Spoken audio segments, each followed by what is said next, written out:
We're talking about Amazon. Look at what's happening with shopping centers. Gone. Yeah. Office buildings. Gone. Gone. And you're going to sit there and say, oh, the government's going to take care of me? Holy mackerel. What we're doing with AI today. But that's all I knew. I can't believe what they're doing. AI is going to take over machines. Look, I thank you for telling me about Bitcoin. Not that my mind was closed to it. It's not my strike zone. When Rel said buy Bitcoin, it forced my brain open. And so my question to you is, when's the next entry point for me? Right now is my answer. Really?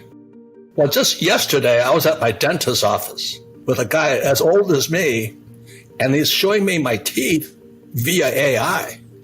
Now, Rel, I had no idea what he was talking about. But he's an old guy, an old dentist. He was blown away. He says, these are just your teeth. What we're doing with AI today. But that's all I knew. An old guy, an old dentist, just going, I can't believe what they're doing. And so he and I were conjecturing, like we're doing now, what happens tomorrow. And what he said is that AI is going to take over machines. Yeah, I mean, look, we've all seen this machine learning and AI coming, and then suddenly that chat GPT happened, and suddenly human knowledge has become scalable. That is something, yes, books did that before, but not in the same way as this. It means we've got infinite knowledge accessible anywhere all the time in a way that we can't understand.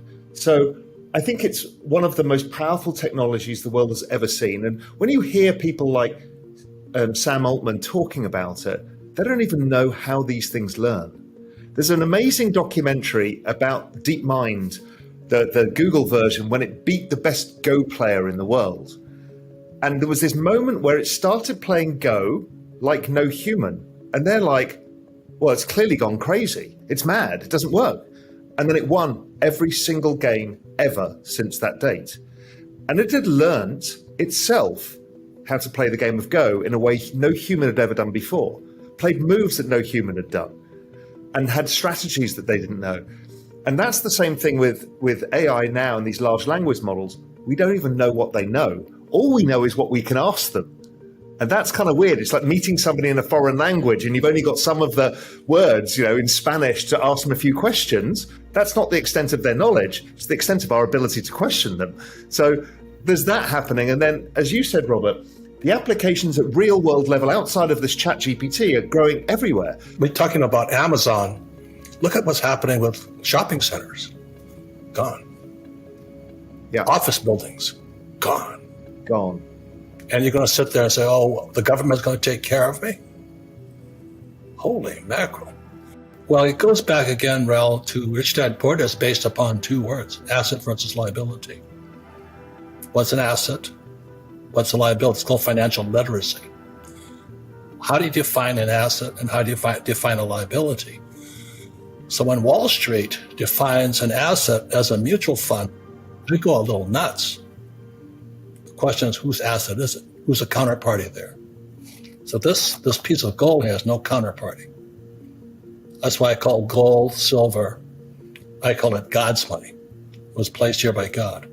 They're in the periodic tables. Bitcoin is people's money. Because Wall Street, well, so far they can't mess with it that much. And so he goes into financial literacy definitions. What is an asset? What's a liability? So that's why I know he's hated by a lot of people, but Trump and I are really good friends. And we talk about how we create our own assets. What an entrepreneur does is I don't need Wall Street and I don't need the Fed, anybody to create my assets. I create my own assets.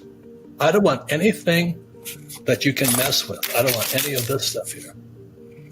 I want this stuff here. So I invest in cattle. You know what I mean? It's hard to digitize a cow. Do you know what I mean? So I have cattle. And then the way I make my money is when I was 15 years old, growing up in Hawaii, there was a dairy nearby. And then it had this guy called the breeding bull. And so this big bull sits there, and all they did was drag cows in front of him. His only job was to do what every man wants to do, is be a breeding bull. So I'm 15 years old going, ooh, I want that job. So when this opportunity came up to buy a Japanese breeding bull, Wagyu bull, I said, oh, good, now I'm a Japanese breeding bull.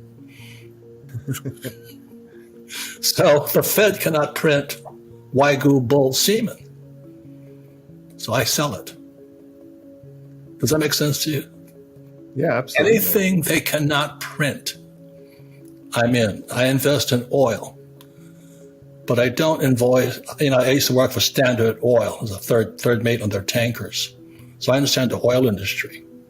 But I don't invest in the stocks, I invest in the oil. But that's step one. Step two, I thank you for telling me about Bitcoin. Not that my mind was closed to it. It's not my strike zone. I mean, it's not what I understand. I'm so technologically obsolete, I barely use a cell phone. So you've got to have friends. Like when Rel said buy Bitcoin, it forced my brain open. And that's the beauty of YouTube and all this. I have access. Like I listen to you, like Jim Rogers. Another guy is that guy, Jim Rogers in Singapore. He says invest in what you know in. But also I have friends who know what they're talking about. So I know you know about Bitcoin. I don't know anything about it. I do know gold. I own gold mines. I own more gold than most of the experts on TV, but I just trust gold. They can't print it. So first you open your mind. Second, know something's coming. Then you've got to have access to guys like Rel and trust what they say, because I'm not going to spend the time that Rel's put into studying Bitcoin. But when you said buy it at 6, I went, okay. And so my question to you is, when's the next entry point for me? Right now is my answer. Really? We're standing at the precipice where the machines are going to take more power in the world. Yeah.